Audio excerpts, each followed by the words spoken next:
Hi guys, it's Krishanti with Krishanti.com, and welcome back to my channel where I cover everything related to psychic development and spiritual and personal growth. So if you're into this topic, come on over and subscribe because it would be so great to see you here.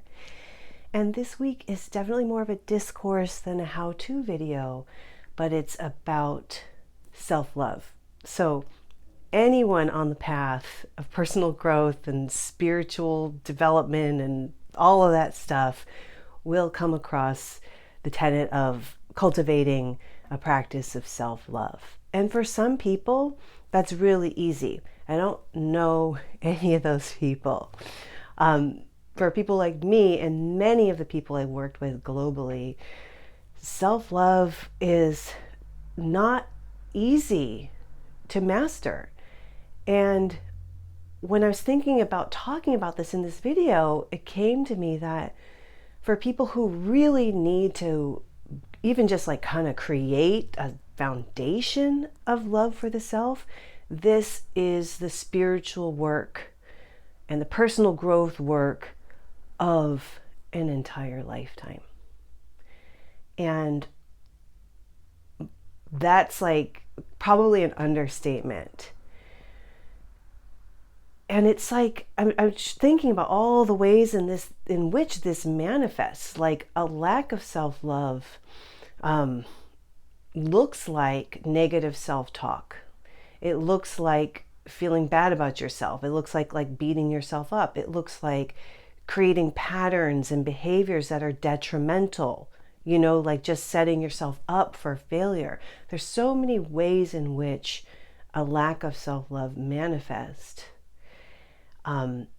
Gosh, I could talk about that for days and days and days. But then when it comes to the cultivation of love and the really feeling like you are valuable and that you deeply, unconditionally love yourself, it's like really challenging to fundamentally shift into that beingness and that vibration, that essence. It's like,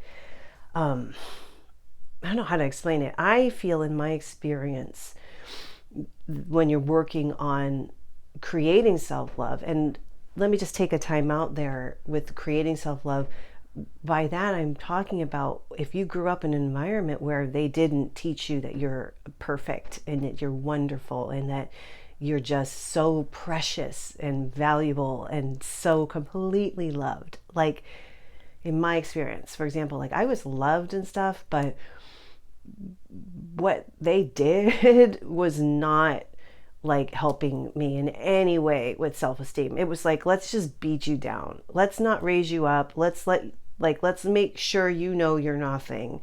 And I think I get where that can help with humility, but which is really important, but I think we can't confuse self-love with not being humble. Like you can be humble and totally love yourself. You don't have to feel like you're crappy and you're worthless to be humble. You know what I mean? But there are so many people. I'm actually shocked at the sheer number of people who were raised by parents that just didn't really reflect their value, like didn't show them that they were lovable. And some people I've spoken to, I'm horrified. Like I thought I had it bad, right? Like just their own mothers treating them horribly. It's shocking. But anyway, coming from that kind of background as a child to create that self-love as an adult is extremely, I don't want to say it's hard work, but it takes a great amount of effort. And the reason why this cultivation of self-love as an adult isn't hard work is you do start to see the results. And so if it's just the practice, what happens is you start to feel like softer about yourself and just feel a little bit better day by day by day. And yes, then there are setbacks and there are periods of time, weeks, months, even years in which you really regress, and then you like kind of move forward again with the effort.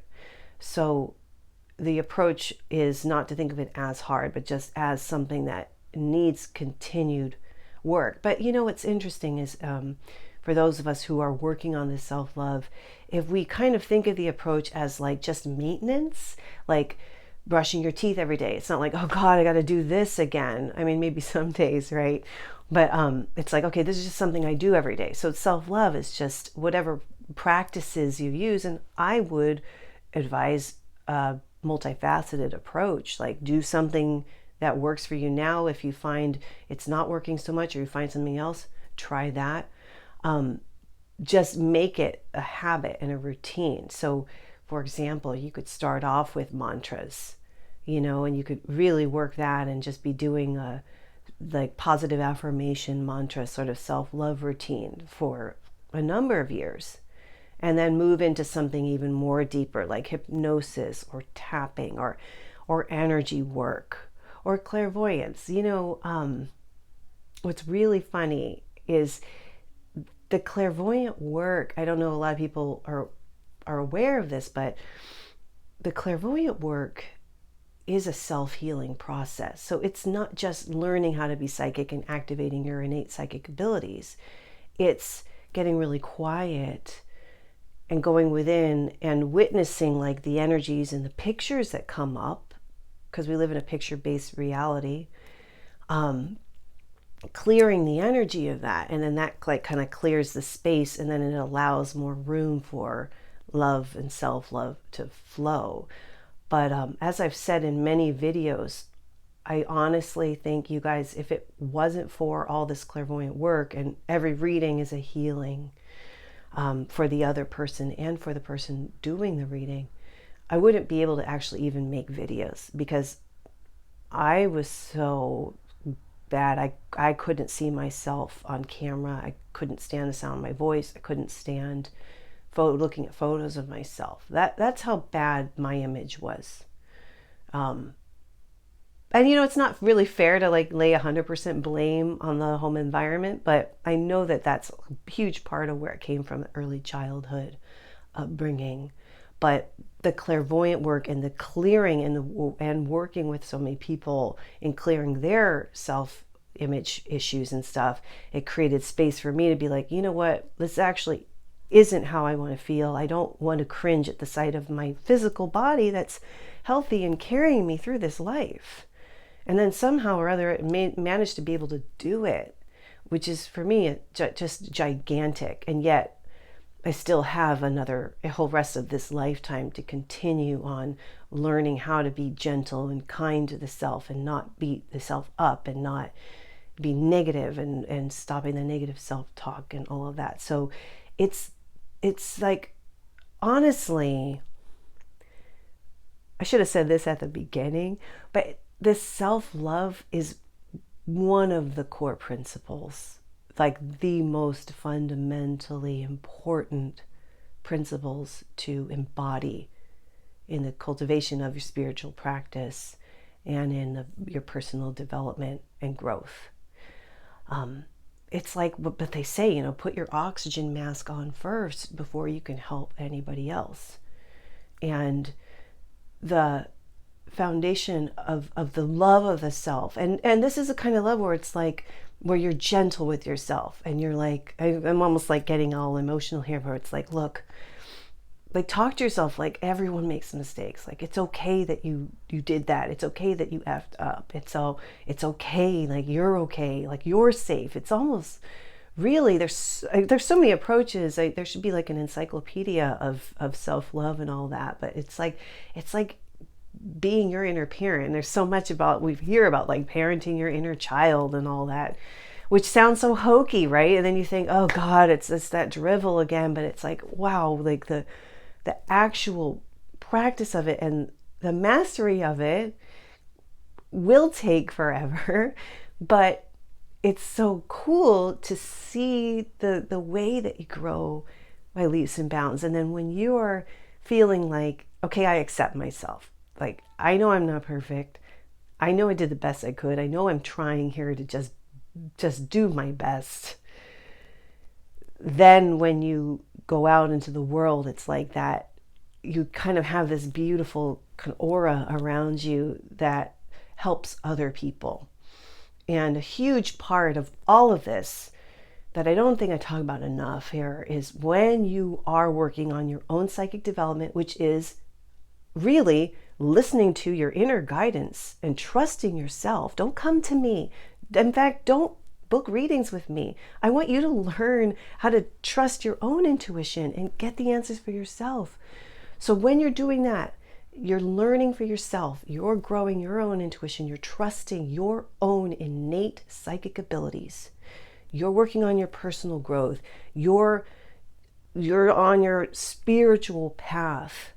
You're really embodying all this. And it's not like you're 100% perfection all the time, walking around like walking on water and stuff. But when you're just committed to it and you're building it, which is actually really fun, that energy does trickle out. And then people around you kind of get that sense and that feeling. And that's the domino effect. And that's where it's like a little bit of goodness leads to more good and more good. And then, hopefully we reach a critical mass. But it all starts with that self-love. And in fact, I'm thinking about it, I'd love to talk more, if you'd like me to too, talk more about self-love practices and techniques, because there's just countless ways out there. And I would say if you're looking to start on it and you haven't before, gosh, go with what's fun. This stuff, I think what irritates a lot of us, and certainly irritated me about talking about spirituality, is the boringness and like the fakeness and all the BS and all that, like, oh God, the religion and like, ugh. It's like, I don't want to be that, I want to have fun. I want to be normal. I want to be like me. So if you're learning, you're trying to turn this ship around and create self-love, don't do something that feels like I have to do it. Do it where it feels good. And just, whatever it is, try that first. That feels good. Don't make it drudgery. Because I noticed a lot, like there's a book I'm going to talk about in the future here. I went to crack it open because I like to read books pertaining to all this like at night, let it sink into my subconscious. And I started to read this book and I was like, oh, boring. Like, yeah, this is stuff I need to know, but it's so preachy. Like, I don't want to do this now. It's bedtime. I want to read something fun. Like, let's make it fun. Like, you know what I'm saying? Before I wrap up, 2 important things. Number 1, come to krishanti.com and look at all the things I've made for you. I try to make good stuff that will be helpful and help you on your path. And one of the things I think it's really important that I channeled were a whole library of beautiful guided meditations that are energy healings. So you sit down and you listen to the meditation, but it's actually providing a healing. And a lot of these healings are really profound in helping with self-love. And secondly, but more importantly, I really do want to hear your thoughts. And I think everybody here, we'd love to read comments. I'd love to hear what people are doing. What's your experience with needing self-love? And how did you discover it? How did you feel? What are you doing now to cultivate that self-love practice? What is super helpful for you? As I say in all these videos, it's so great to hear what other people are working on and to share all this, because we are a group, we're a community. And while you're at it, if there are things you want me to talk about that I haven't talked about, I made so many videos over the years here that it gets like a lot, and I can do refreshers on things and stuff. Just put it in the comments too, because I want to speak to what you want to hear.